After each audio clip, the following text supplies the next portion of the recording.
Good evening and salutations, my B&B fans. You know, Lee gets on my damn nerves for so many reasons, right?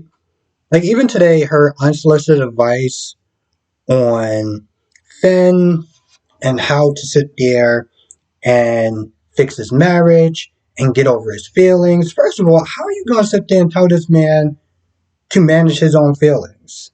To just get over it and be there for his wife? No, no, no. Let me tell you how this is going to work. He will get over his feelings when he's good and ready.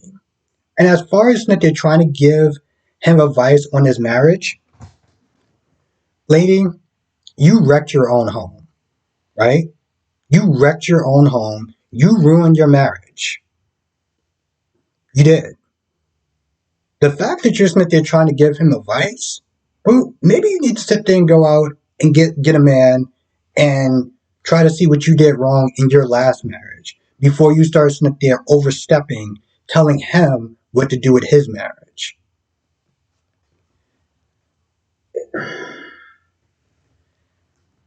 One has a real problem, and she just comes across as super judgmental. I get that strong-headed attitude might have worked in her profession as far as getting to the top, really studying hard, and just really that drive and focus, and I get that part.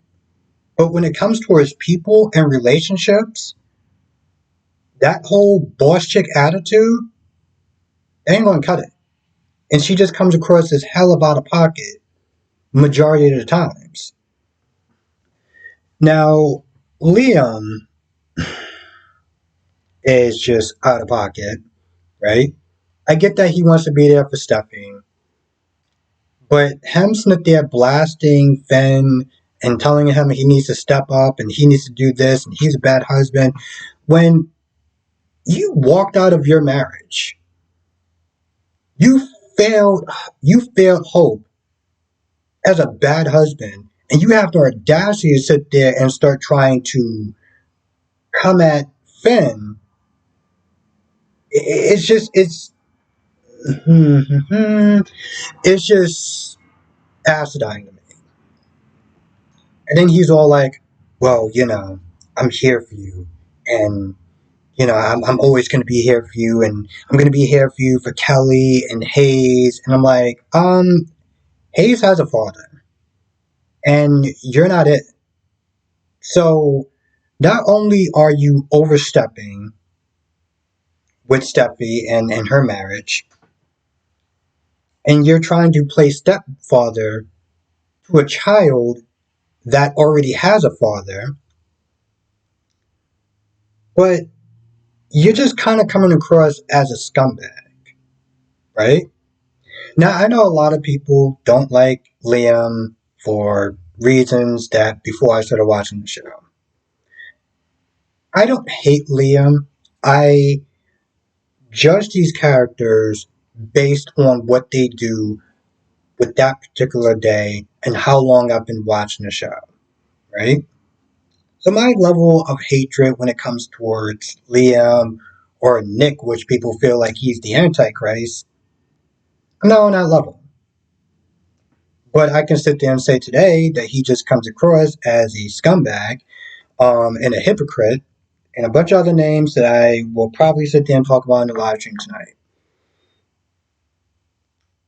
So at some point, this idiot decides to come to Finn's office, and Finn's like, "Bro, I don't have time for this. You can go." Liam, like the jackass that he is, decides to stay and says his piece that no one asked for, and tells him that, you need to be a better husband, you need to sit there and stand up for Steffi, and da da da da, and blah blah blah blah. And if you don't, I will. Okay. I mean, what is it going to sit there and take to get this man to back off from his wife other than an ass whooping?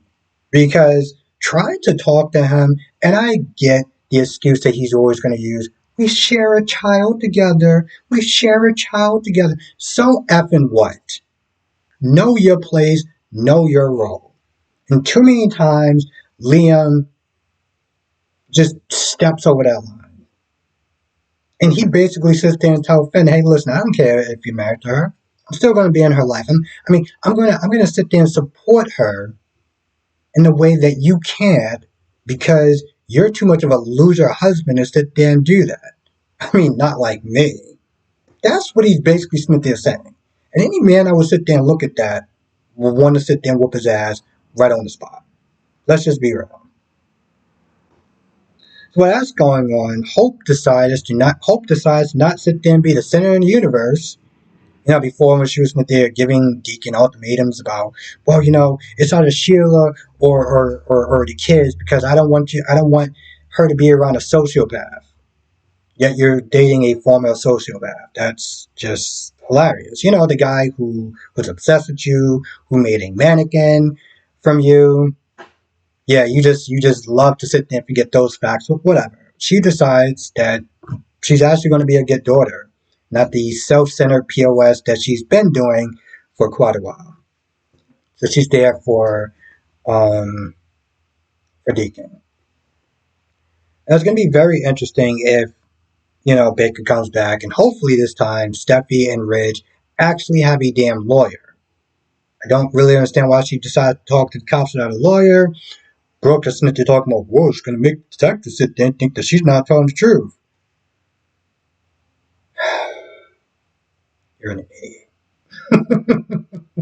You're an idiot. But hopefully this time she decides to have a actual lawyer, because that would be a good thing. Um, yeah, I feel like that's about it. I feel like that's about it. I can't think of anything else that wound up happening. That I can think of right now.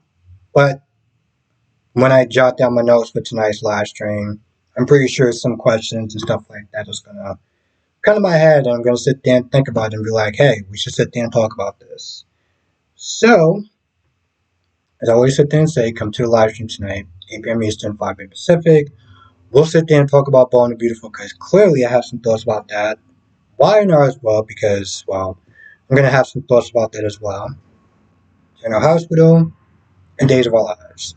Just remember, even if I don't always sit there and talk about, if I don't always do a review on the episodes, doesn't mean I'm not gonna sit there and watch it and talk about it in the live stream.